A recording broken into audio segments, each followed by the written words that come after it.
All right. Happy New Year, guys. Welcome to my YouTube channel. First Monday of 2022. Wow, we have actually made it to 2022, y'all. I really just wanted to talk about some of the things that I learned in 2021 and what some of my goals are for 2022. So first and foremost, one of the things that I would say, 2021 was definitely a very blessed year for me. But it was a year of learning. It was a year of reflecting. It was a year of uncomfortableness, towards the end. So the beginning of 2021, so first of all, this whole COVID thing came out in 2020. It continued over into 2021. And it was so interesting because when COVID first came out in 2020, I remember my financial advisor telling me, because, they started kind of shutting everything down like in March. And she was just like, yeah, Snoop, this will probably last through the summer. And I'm like, oh my God, are you serious? That long? And it's like, now we're going into year 3, guys, of dealing with COVID. And it's still here, still around. First and foremost, I want to say, rest in peace to all of the people that we lost in 2021, whether it was from COVID, sickness, crime, violence, etc. It was definitely, I think, a rough year for everyone, whether it affected you financially, mentally, spiritually. I think we were all touched with some type of uncomfortableness, in 2021. And so looking back on it, for me, I started the year off in just a really, really good place. I had closed on my new house December 27th of the prior year. So I pretty much started January off around this time. I was moving into my new home. Extremely excited about that. Rolled into February. We were planning our housewarming, which turned into an engagement that, I did for my now fiance.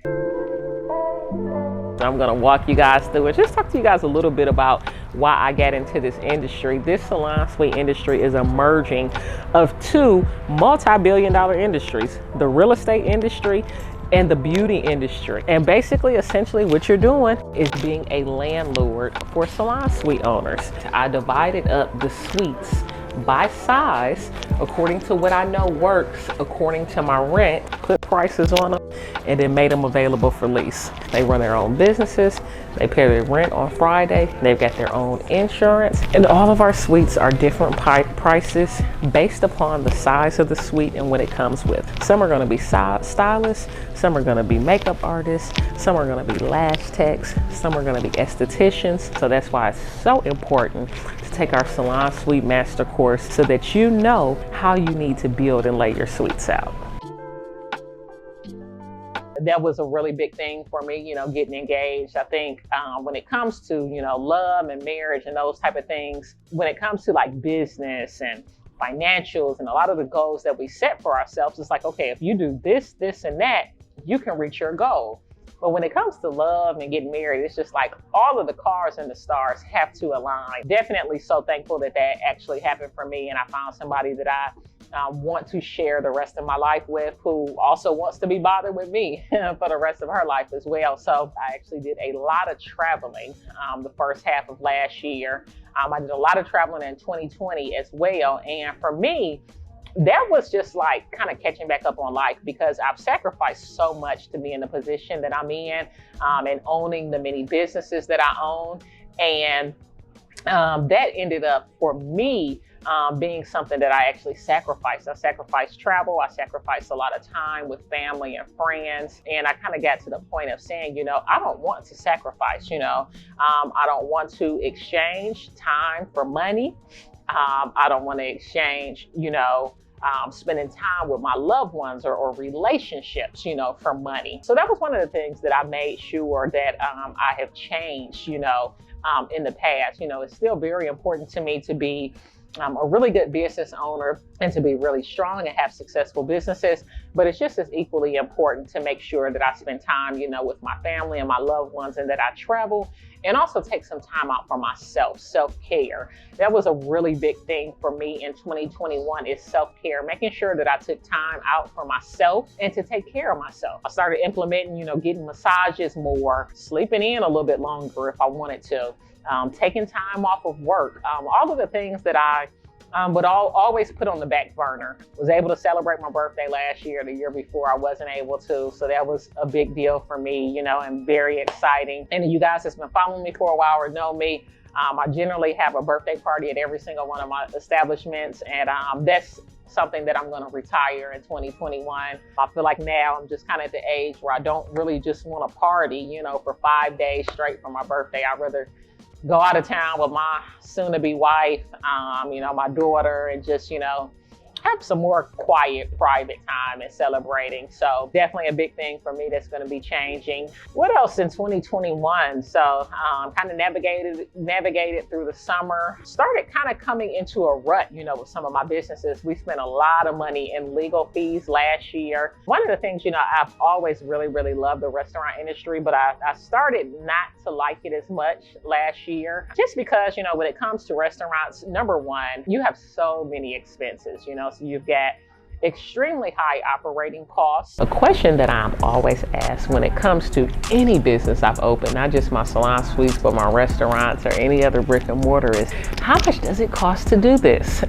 The cost is truly going to depend on your location, on your architect, on your contractor. Contractors charge different prices. And so what your contractor charges you is going to highly deviate exactly how much you're going to spend getting open. So you want to pick a location where you don't have to go in and completely renovate it. Secondly, you want to put several wash bowls and dryers in one room so that you don't have to run all of the plumbing to the individual rooms. You don't need a wash bowl and a dryer in every room because you're also going to be leasing some of your suites to estheticians, makeup artists, and lash techs who don't need those pieces of equipment in their room. 4 dryers, 4 wash bowls for 22 suites. That's all you need. Head on over to salonsuitemastercourse.com so we can start learning today. You've got extremely high payroll costs. When you go into a restaurant and you see 10, 15 people working and know that they've got 40 to 50 people on staff, that's a lot that you've got to pay in payroll taxes. That's a lot you got to pay in payroll. The business doesn't do as well.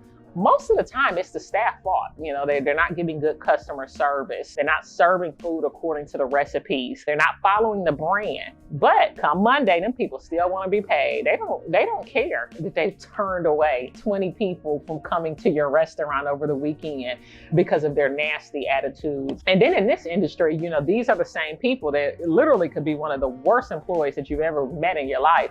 And then they'll try to find the smallest thing to sue you for. Just things that they aren't on top of end up falling on me. So for example, last year at Escobar South, we had a young lady, some table had ordered some bottles, and so they're going through with the sparklers, and one young lady actually lit a guy's hair on fire. Now guess who has to deal with that? Not her, but myself and 2 Chainz. Neither one of us were even in the city when it happened, So one of the things that, I learned last year and I'm taking into this year, I want to get involved in some other things. One, I want to create more sources of passive income for myself. I want to take myself out of the equation more.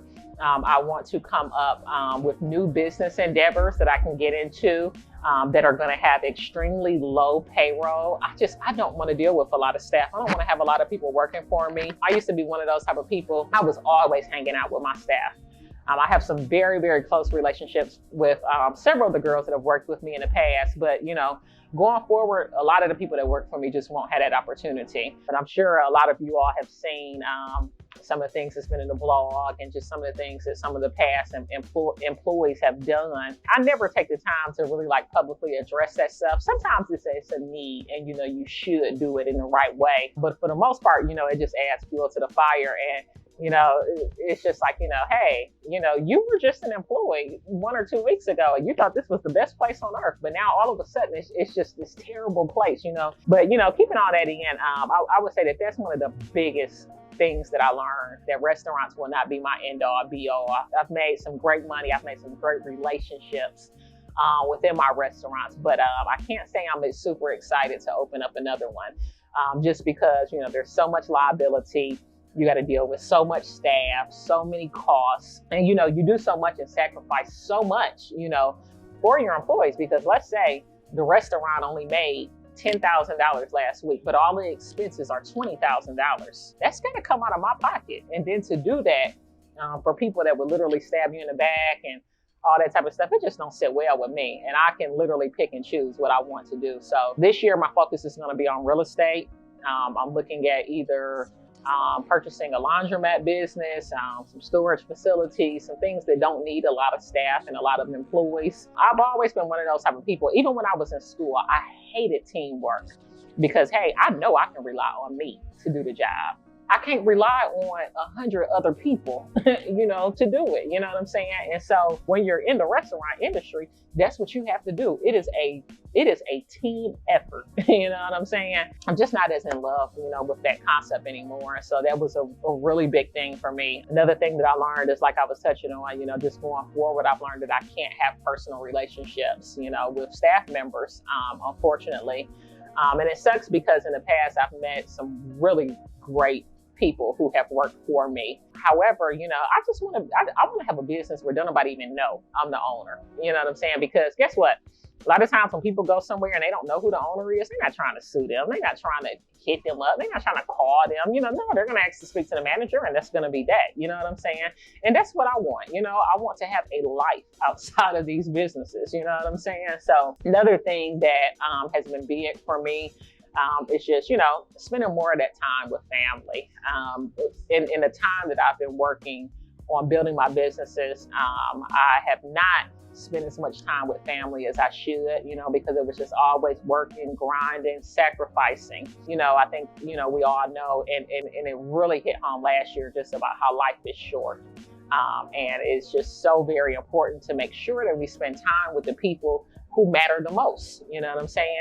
Another thing for me, 2021, 2022, I won't be doing as much drinking, as I've done in the past. For me, it's just not becoming of me. Number one, as I get older, I want to be healthier. Two, I don't like doing things that are going to change me or change, of course, like when we're drunk, we're not the same person. Even our tone pitch, our voice is not the same, I get a little more chattier when I'm drunk, and I just can't be going to my establishments drinking, telling my business, venting to people, even if it's over something of the smallest thing, because I've really learned that I can't trust a lot of the people around me and that work for me, unfortunately. So that's going to be, a really big thing for me. Did a lot of goal setting, the end of the year. And so just really excited to learn from a lot of these things. I would say the past 3 years have just been so great for me financially.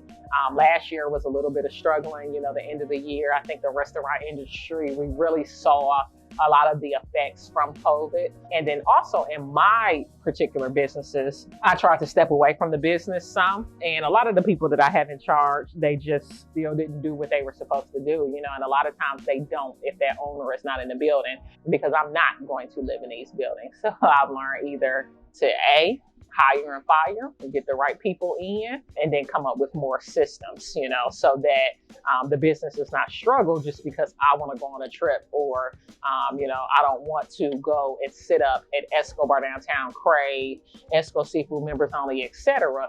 every single night of the week, like I was doing when I was single. When I was single, I was doing it every single night of the week. And, I told myself when I was in my 20s, I don't want to be the 40-year-old sitting in the club. That's just me. I don't want to. I don't knock anybody who does it. This is talking about me and some of the things that I learned, and some of the things that I'm working on when it comes to 2022. And for me, it's about a level of growth. People always say how, people change when they become successful. Well, people change because you have to change. Most of the time, it's the people around you that's changing, that's looking at you differently. You know what I'm saying? Me going forward, when I get new things, houses, cars, etc., none of that stuff will be posted on social media. The new businesses that I open, none of it will be posted on social media, because if people don't know what you got going on, they don't know what to attack. And it creates a a very, very extreme level of jealousy with some people. It's almost really, really sad, you know. So one of the things that I'll be doing this year to actually kind of get me out of a lot of my roles on the operations side for restaurants, I will be franchising Escobar. Hopefully even selling the locations that we currently have to franchisees. I want to get to the point where I've got all passive income and I can just kind of sit back like this. So I think for me, that's one of the biggest things that I will be changing and that I've learned is just to create more streams of passive income. The less employees you can deal with, the better. If you're going to have employees, have older employees, you know, that have lives and families, you know, to go home to, that, you know, just want to do their job and take their butt on home. You know what I'm saying? You know, another thing is like the holiday season just didn't feel like that this year. Well, last year, you know, a lot of people had COVID. I actually had ended up getting it myself. So we had a very quaint Christmas. We did a really big Thanksgiving. We celebrated Thanksgiving at our house, so that was good. And now it's 2022. Looking forward to my wedding. I'm looking forward to learning from some of the things that I learned in 2021 and just growing, you know, stronger, wiser, more successful, more wins, and more life. What I want y'all to do right now is drop in the comments what you all learned in 2021. And let's share and learn from some of these things together. My next episode, we'll be talking about some of the goals that I have set for 2022, how I'll be reaching those goals, and what we have to look forward to this year. All right. Appreciate you guys following me. Make sure you subscribe if you haven't already. Make sure you're following my Instagram page at WhoIsSnoop. And make sure you go over to SalonSuiteMasterCourse.com and check out my brand new Salon Suite course.